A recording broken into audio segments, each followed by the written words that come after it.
Esta semana vão entrar em vigor 4 decretos assinados pelo presidente Jair Bolsonaro que ampliam e facilitam o acesso a armas de fogo no Brasil, o que preocupa especialistas em segurança pública. O repórter Vitor Ferreira vai mostrar com exclusividade que o responsável por um ataque ao Ministério da Justiça em novembro do ano passado é um atirador registrado no Exército, justamente a categoria mais beneficiada pelos novos decretos. A política armamentista do governo e o risco que ela representa para a segurança pública e para a democracia são também tema da primeira série em podcast original do Globoplay, com produção do jornalismo da Globo. Brasília, novembro de 2020. Um homem tentou invadir a sede do Ministério da Justiça e Segurança Pública com um carro, que acabou caindo no espelho d'água. Um pedaço de pau pressionava o acelerador do veículo. O motorista fugiu. Segundo a investigação, ele queria atacar o Supremo Tribunal Federal, mas confundiu os prédios. Luiz Antônio Yurkevich foi preso no mesmo dia, acusado de crime contra a segurança nacional. Com ele foram apreendidos 2 espadas, um arco e 7 flechas. 2 dias antes, a polícia de Goiás já tinha apreendido com Luiz Antônio uma espingarda calibre 12, que ele levava de Santa Catarina para Brasília. Um documento obtido com exclusividade pelo Fantástico mostra que Luiz Antônio viajou mais de 1.500 quilômetros com uma arma legalizada, registrada em nome dele no sistema do Exército em setembro de 2020, 2 meses antes do ataque. Luiz é um CAC, sigla criada para designar caçadores, atiradores desportivos e colecionadores cadastrados no Exército Brasileiro. Este grupo é o maior beneficiado pela flexibilização do acesso a armas de fogo promovida pelo governo Bolsonaro. Se antes eles precisavam de uma autorização do Exército para cada compra de arma, agora podem ter até 60 armas sem pedir uma autorização especial, além de adquirir até 2.000 munições por ano para cada arma de uso restrito. No celular dele, a Polícia Federal encontrou áudios e vídeos com ameaças a ministros do STF que ele postava em grupos de apoio ao presidente Jair Bolsonaro. Em um deles, Luiz aparece sentado, com uma arma em punho, e diz, abre aspas, "E estamos só arquitetando, ver se é ataque digital ou ataque real, ainda não decidimos", fecha aspas. A Polícia Federal concluiu no inquérito que o ataque teve motivação política. Depois de 4 meses preso, Luiz agora responde em liberdade. Em nota, a defesa de Luiz Antônio Yurkevich afirma que não houve qualquer premeditação de ataque ao STF. Alegou ainda que não foi um ato de conspiração motivado por partido ou grupo político e que Luiz não pretendia usar qualquer armamento. Esse crescimento do armamento civil no Brasil gera muitos riscos. Além do aumento de violência propriamente dito, um risco democrático de uso político dessas armas. Então, acho que, infelizmente, é esse cenário que eu vejo com todos esses decretos publicados pelo governo. Desde que Bolsonaro assumiu a presidência do Brasil, já foram 14 decretos, 15 portarias, uma resolução da Câmara de Comércio Exterior e uma instrução normativa da Polícia Federal. Tudo para facilitar o acesso a armas de fogo no país. A última leva dos decretos presidenciais, aquela que autoriza a compra de até 60 armas por atiradores desportivos sem a necessidade de uma autorização especial do Exército, foi feita no Carnaval e entra em vigor depois de amanhã. Parlamentares a favor e contra essas medidas travam uma disputa no Senado. 14 PDLs, projetos de decreto legislativo que ainda precisam ser votados, cancelam as medidas adotadas por Bolsonaro porque, segundo os projetos, elas extrapolam os poderes do presidente e invadem as prerrogativas do poder legislativo. O presidente do Senado, Rodrigo Pacheco, escolheu o senador Marcos Duval para relatar esses PDLs. Marcos Duval é favorável à flexibilização do acesso a armas de fogo e deixa isso claro nas suas redes sociais. Os PDLs que questionam os decretos de Bolsonaro seriam votados na última quinta, mas foram retirados da pauta a pedido do relator. O que cabe a mim agora, presidente, é pedir a possibilidade de ser pautado em outro momento, não conseguir concluir o meu relatório. Eu quero deixar claro aos meus amigos, meus parceiros, que isso não é uma estratégia, meu voto não é tendencioso, meu voto é técnico. A oposição protestou e classificou o adiamento como manobra.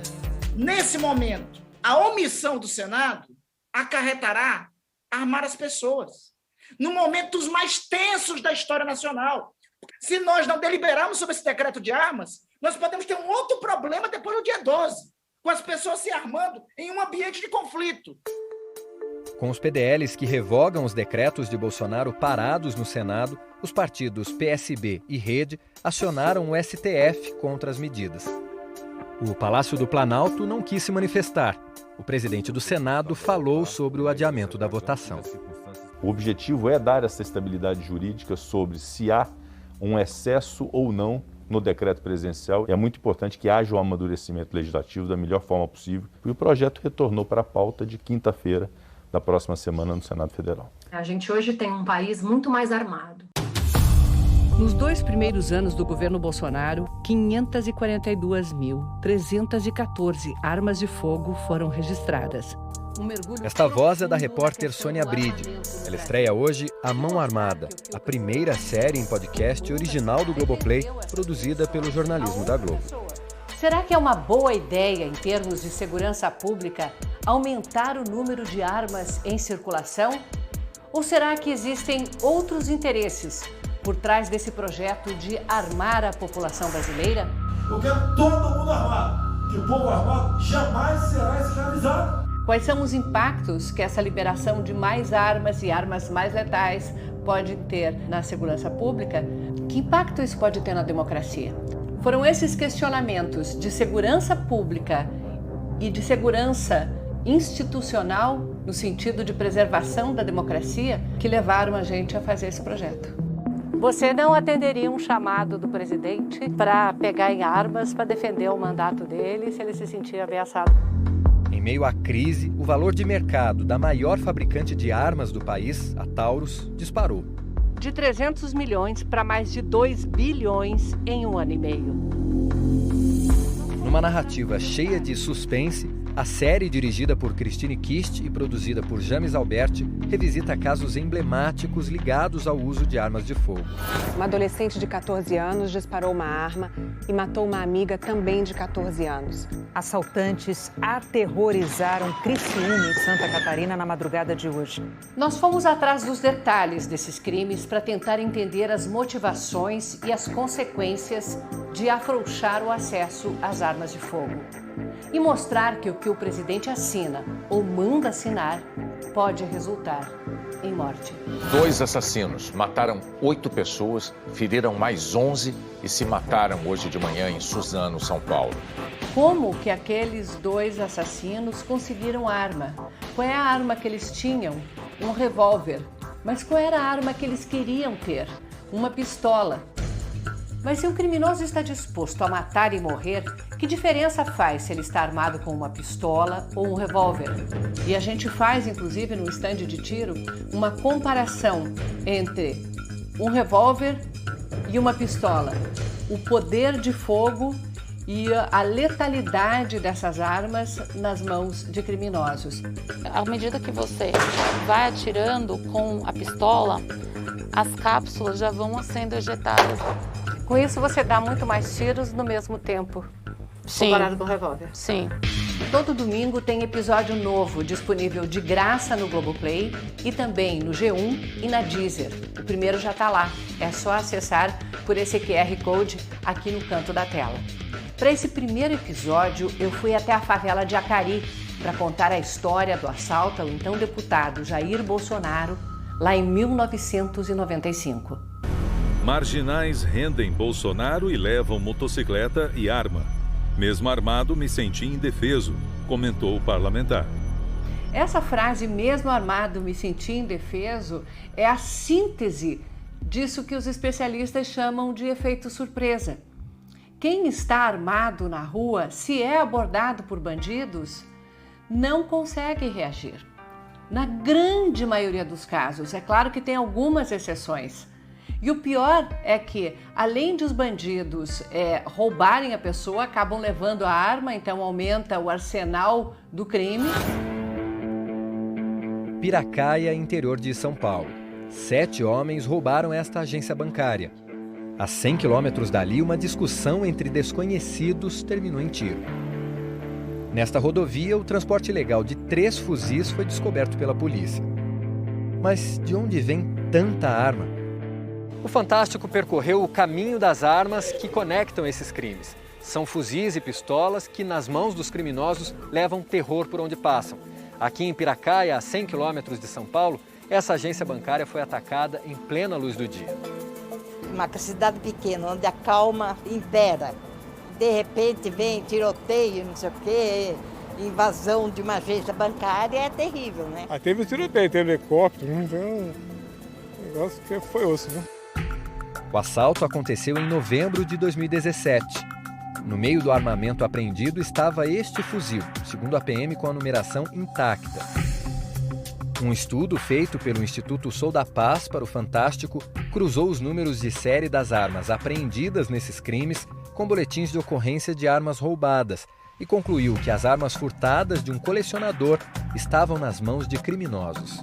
Entre 70% e 80% das armas apreendidas no crime, no roubo ou no homicídio, são armas nacionais e são armas pequenas. É claro que tem as armas longas, as armas que habitam o crime organizado, os grandes assaltos.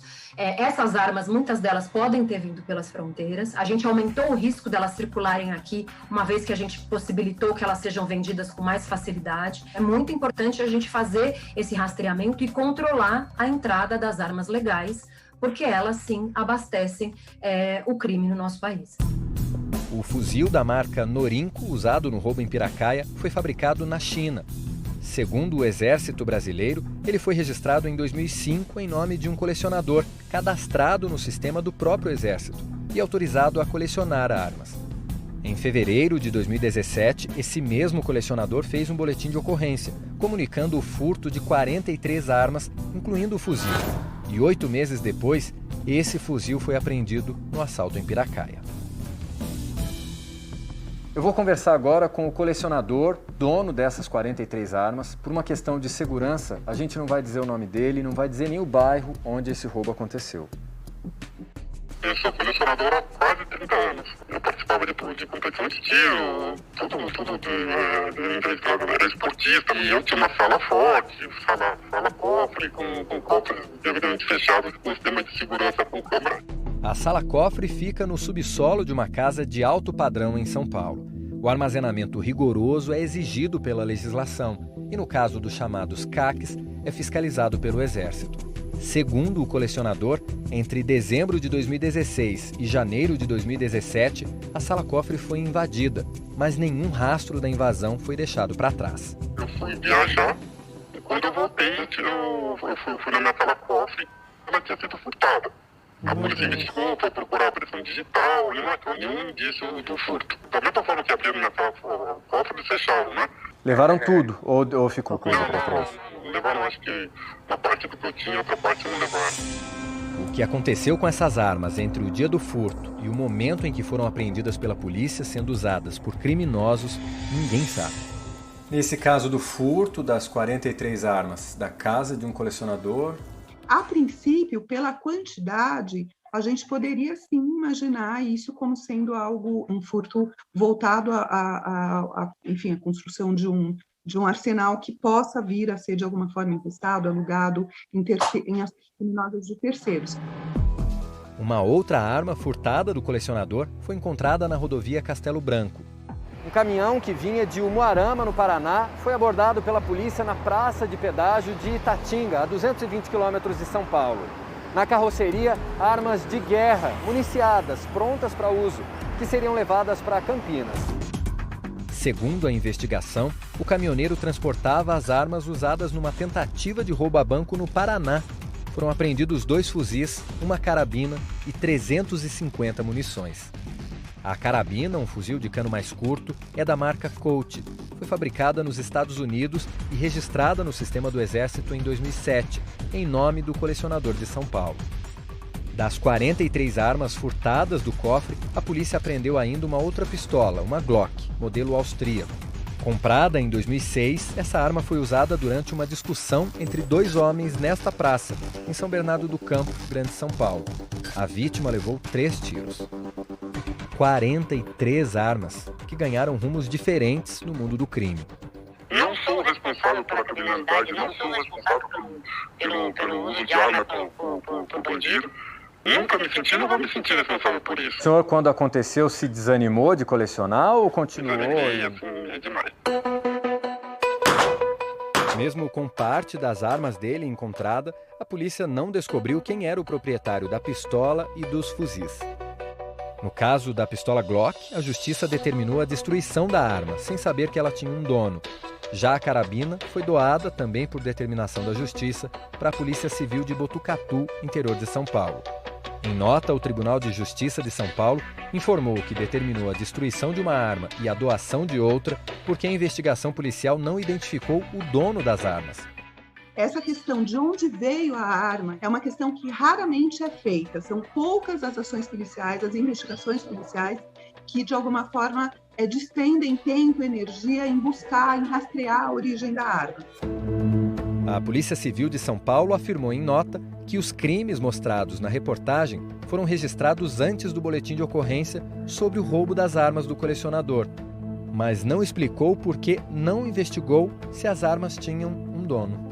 E a gente não vê uma análise profunda sobre o registro inicial, para quem ela foi vendida, se depois teve outras notificações sobre o desvio, se ela foi furtada em algum momento, para a gente reconstruir o caminho que a arma fez. Não é um padrão nas investigações no país, infelizmente.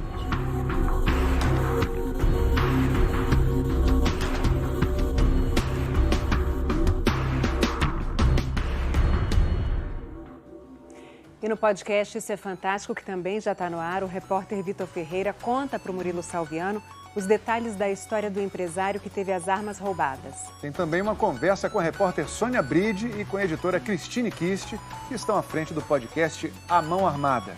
Para ouvir, basta acessar o Globoplay ou o nosso site.